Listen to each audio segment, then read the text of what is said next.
Good morning from Panhandle Outdoors, America's only daily outdoor TV show. Your source for fishing, hunting, and information for folks who enjoy the great outdoors. Now sit back, relax. It's Panhandle Outdoors. Good morning, folks. Welcome to Panhandle Outdoors. I'm Winston Chester. I'm glad you're here this morning. Got a special guest here in the studio. But first, let's take a look at our weather. Brought to us by Gulf Coast Air Conditioning. Drew Pollard and a hard-working crew taking care of our everyday comfort needs. And I've been looking at the temperature. High today, 84, low 75. It's been in that range for like over 2 weeks, right? I mean, within a degree or two, high and lows, about 2 week period. Another thing that changed has been the stormy weather. It's been just remarkable to have this much stormy weather for this period of time. We're looking at the water temperature at the end of the pier is right at 80 degrees even. Take a look at our river readings brought to us by Panama City, Coca-Cola. We're looking at the high rivers. Apalachicola, Bluntstown, 15.4. The Choctaw at Carabelle, 10.3, and they're going to remain high for several days, it looks like, with the rain we have coming through. So we're going to have high water if you're planning any kind of river or creek activity this week. So just be aware of that. Take a look at our tide chart brought to us by Kent Forest Lawn. Okay, we're looking at today is June the 20th, and we're looking at a great tidal week. The whole week is great. High tide about 11:18 this morning. It's going to be going out to about 10:30 tonight. And the wind will be coming in double digits out of the west at about 14. And we said this over and over again since we started Panhandle Outdoors. Be careful on the water and know what the weather's going to do. And we'll talk about that. We're going to talk about this all week. Let's take a break. We'll be right back with our special guest.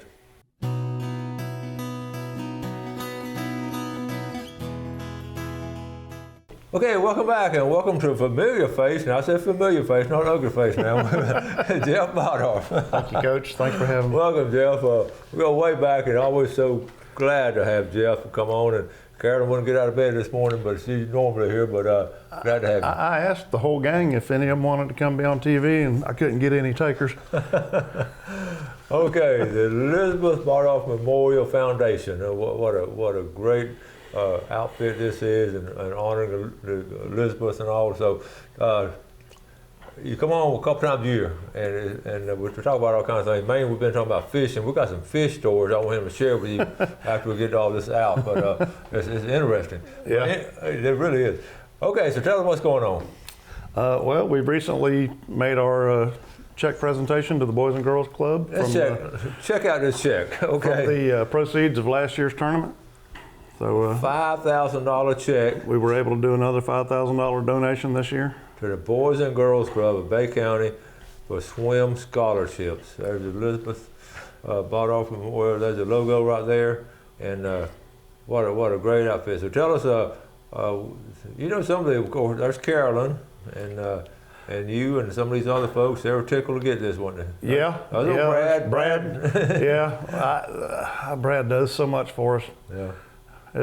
He's all in. Yep. All right, this next picture.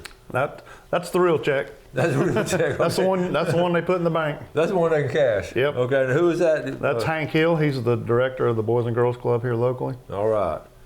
And then that's me and my sweetie with Brad, just presenting him a certificate of appreciation for his continued support for the foundation.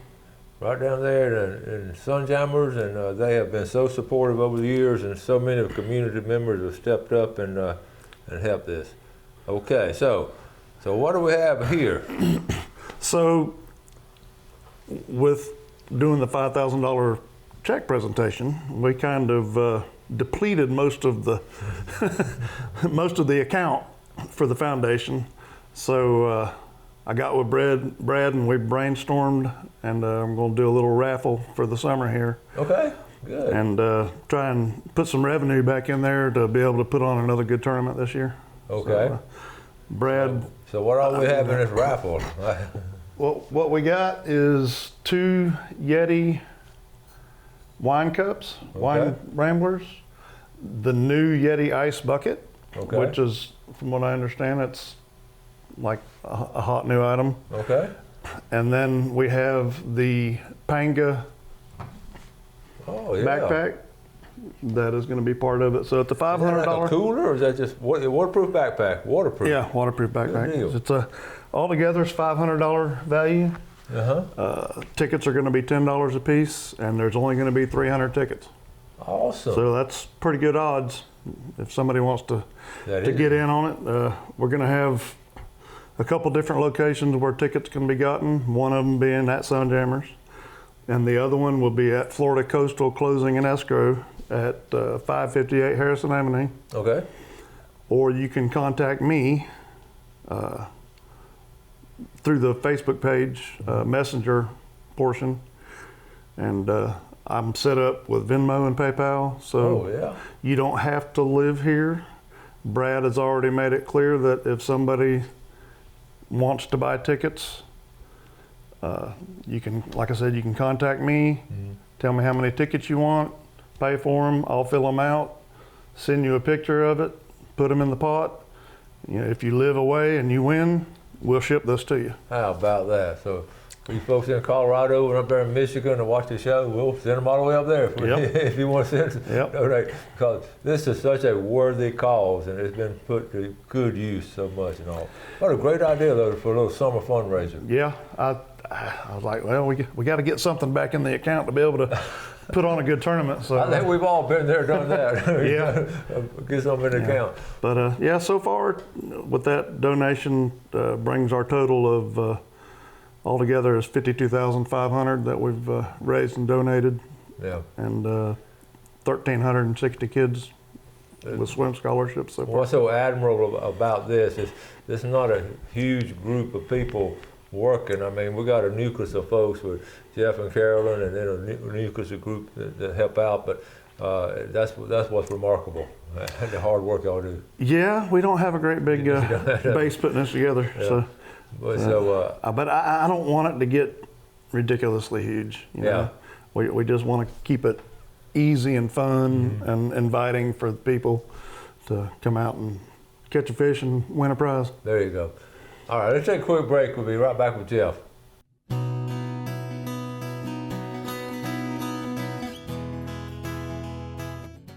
Okay, welcome back. It was always fun. It's just pure fun having Jeff Lotdorf come on the show because we spend so much time talking about fishing, but the most important time we spend talking about young people and helping them learn how to swim, and he's so thankful, and they're generous with the money, giving it such a good cause and all. So Jeff, always good to have you on. Well, we appreciate you having us on to help get the word out. And with that being said, I'd like to present you with a certificate of appreciation for your continued support of our foundation and our cause. That means a lot to me. That really does. Certificate of appreciation for your continued support of the annual Elizabeth Lotdorf Memorial Foundation Redfish Tournament, Winston Chester Panhandle Outdoors, signed by Jeff and Carolyn. Thank you so much, folks. That means a lot to me, I know. And hats off to our viewers too. We appreciate, they support it too by buying raffle tickets and things like that. So Jeff, I really thank you so much. Thank you. It means a lot to me. Okay, we've got the big fundraiser though is in November, the Redfish Tournament itself. Right. And we'll get excited about that. November 4th this year. We always try to do it the first weekend of November, wait for it to cool off a little bit. Yeah. Hopefully all them hurricanes are done. Yeah. Jeff Peck and I were talking about fishing it, but we don't know if that would be fair, but we may try to fish it this year. Jeff, there's some stiff competition. There's some really good fishermen in that, but I'd rather be lucky than good. Yep. It's been so much fun. Sometimes those redfish, you can sit there and look at them and they'll just turn their nose up at you. Well, you mentioned that. Tell us this story about, you don't tell any location or anything about you recently, can we say at lunch, whatever, but you just, he loves to fish and he studies fish, so tell us this story. Well, I found this one pretty good size. It's probably like 24, 25 inch, just cruising a little grass flat, and the fish outsmarted me. Tell us how he outsmarted you. I got him to hit twice and missed him both times.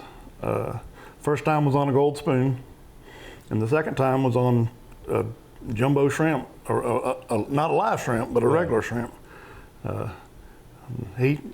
he come up there and took the head off of it. And then I got a little antsy and started moving it around, and that spooked him, and he never would come back. He knew he was supposed to move without a head. That's what it was. But, you know, that's classic, though. I mean, you see a redfish, the first thing you think about is a gold spoon. Oh, yeah. That's a go-to. Oh, the spoon got his attention. Yeah. He ran up and bumped it, but never took it. So. And then you throw natural bait that's in the water like a shrimp. And this is a smart redfish. Well, the water's really, really clear. Yeah. So I don't know. I'll get him next time. That's funny about it. And but you found some other bait fish Found a school of big mangrove snapper. I'm talking about big mangrove snapper, and flipped free-line shrimp out there to them, and they just swam away from it. How do you explain that? I don't know. I just knew that I was just going to go out there and have some fun. Using a brim buster, no doubt. No, I was using a brim buster trying to catch them. So yeah, it was going to be extra fun. That would have been fun. And they wouldn't even look at it. Yeah, we're talking about the peculiar habits of fish, and we're talking about veteran fishermen knowing exactly what to do, and you see them and you know they're there. And it happens in freshwater. Oh yeah. Bass fishermen out here hear the same story. They'll see them and the bass just sort of turn their head on a worm. When they're not eating, it don't matter what you put out there. You often wonder what it's. I swear, I've always believed it's the atmospheric pressure, it's the tidal flow, it's all these natural there's things. a lot of factors in there. A lot of those factors add up. And they go into a feeding time. That's when we give these times, and they'll when they feed it, they're going to eat. Wow. Yep. Like the wahoo, they're eating right now. Let's talk about. I'm glad you mentioned that. Folks, about 2 weeks ago, remember we went on our red snapper trip. I told you we talked about catching that wahoo, and I started noticing, and Billy calls almost every other trip or something, he's catching wahoo, which is very unusual. Posting a lot of pictures. And people are posting pictures all over the place. This is the summer or the spring of wahoo. Have you seen it? I have seen a lot of wahoo pictures. And not just, the 20, 30 pounders. We're talking 40, 50, 60 pounders that people are posting on Facebook fishing pages and stuff. So. And go figure that now. Hardly any cobia, and all of a sudden we just yeah, cobia, I don't know what happened to them. We've talked about that too, but what a blessing to have these wahoo all over the place. And you're talking about that's one of your favorite fish to eat. Oh, it's by far my favorite. It is your favorite fish to eat? Wahoo is my favorite. Tell us how you cook your wahoo. Well, the best way I've ever had it is cooked over straight hickory. Yeah. So, yeah, it was unbelievable. From the time the fish hit the deck to the time he was on the grill was about 30 or 45 minutes. So oh my goodness. That's about as fresh as it gets. So tell us that story. You were offshore fishing or are you working? Right. We were offshore working.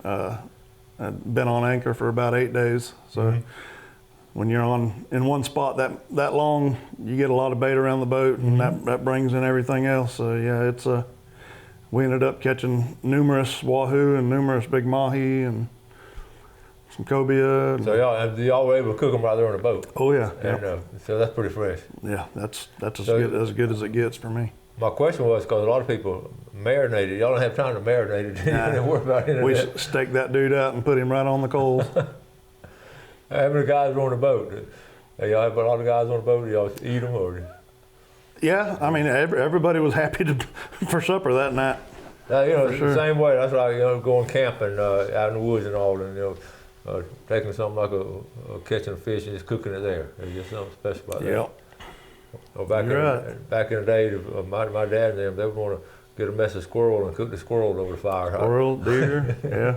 We used to camp out doe weekend, and if we were fortunate enough to get one, that was part of the next meal. I love it all. And you can do that here in the Panhandle. There's always something to eat and everything. Yep. Okay, we're going to take a final break and come back with Jeff Bottoff.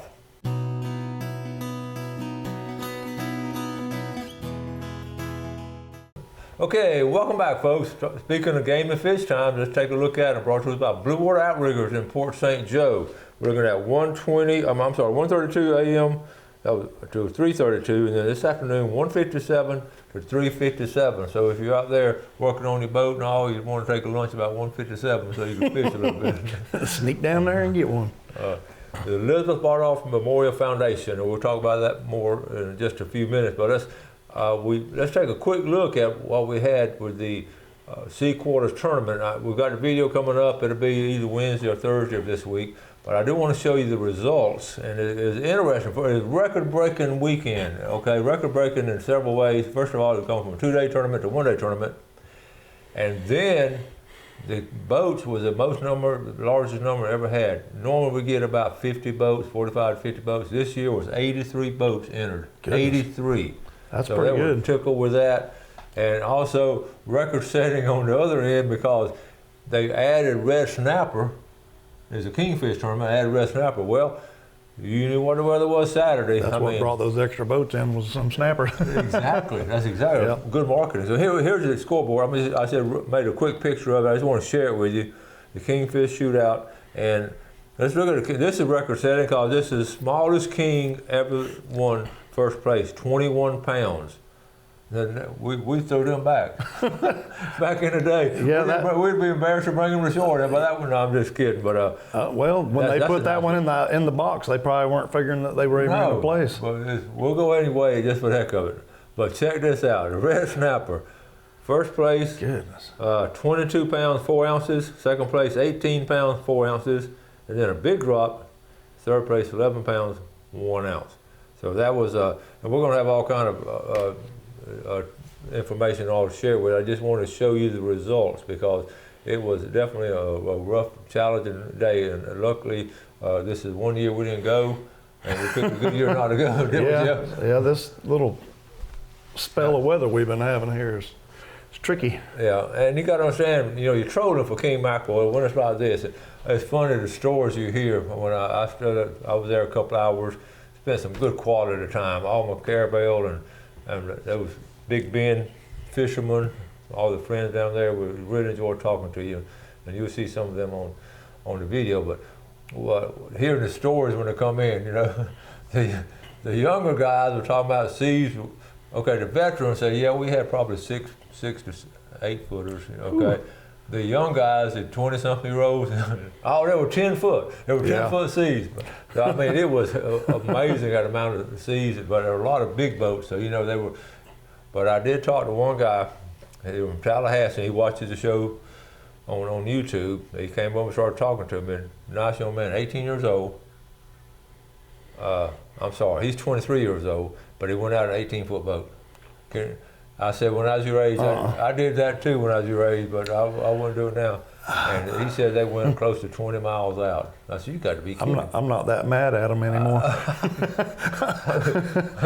Well, so it was some interesting stories. And when they come out of the dock and telling the stories and all, you sort of get a kick out of it. A special place down there, special tournament. And we have the Bay Point tournament coming up later. But another thing I was showing you, how we all go outdoors and do all kind of things. If you remember last week, I showed a picture of a young girl that got bit by that copperhead and her foot swelled up really, really big, okay? Yep. Her mother posted another picture over the weekend, okay? This is let me find it first. Okay, here it is. Okay, Ashley Copeland, the Copeland family, Braden. The girls were fishing and Braden hooked Bailey on accident. Another emergency room visit for us. Oh my goodness. I told Dr. Baker, who always seems to be there when I show up, as soon as he walked in, I promise I'll watch my kids. He gave her a numbing shot and forced a barb through the skin and cut it. Between Braden's copperhead bit, okay, so Braden, okay, that's a different one. Look at that, folks. That hook went into her arm. Oh, and no way to get it out. I mean, so what they did, you can see where okay, right there, where he just cut it like that, and then was able to take it out. So, anyway, she does watch the kids, but that was one. Okay, one it happens. Okay, so you just I've had to make the trip to the emergency room to get a hook out.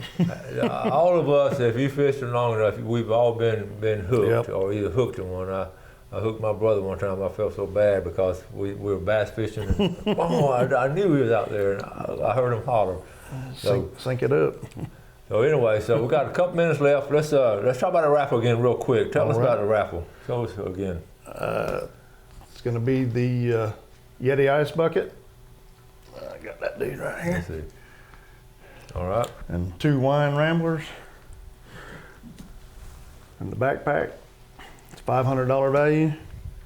And we're going to make the drawing as soon as we sell 300 tickets. Okay, so there's really not a deadline, just some good tickets. Yeah. So well, keep us posted, and I definitely want to get some tickets on it. All right. And keep us posted. And So, yeah, the best way to keep up with it is to, if you're on Facebook, go find the Elizabeth Otterworth Memorial Foundation page. Yes. Like us, and that's the best way to keep up with it. Yes, that is a good way. I was on there last night looking at it. We've got some good pictures on there. So we've got a chance to make a donation for a good cause. So.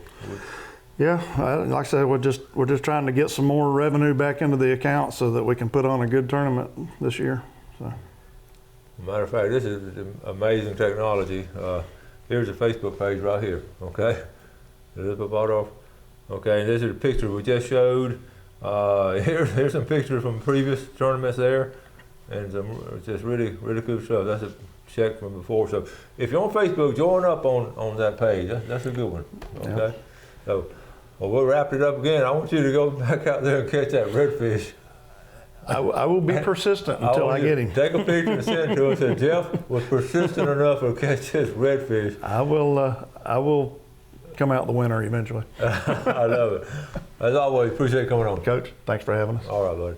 Jeff Bardoff and Carolyn Bardoff is Elizabeth Bardoff Memorial Foundation. Y'all support them. As always, we want to tell you how much we appreciate you watching our show and always talking about doing something good for your fellow man. This is a great opportunity. Y'all enjoy our great outdoors and take care of the outdoors. Yep. We talk about that a lot. You have a great day, and God bless. Thanks for watching America's only daily outdoor TV show, Panhandle Outdoors with Winston Chester, featuring hunting, fishing, and other activities and information to help you enjoy the great outdoors. Join us next time for Panhandle Outdoors.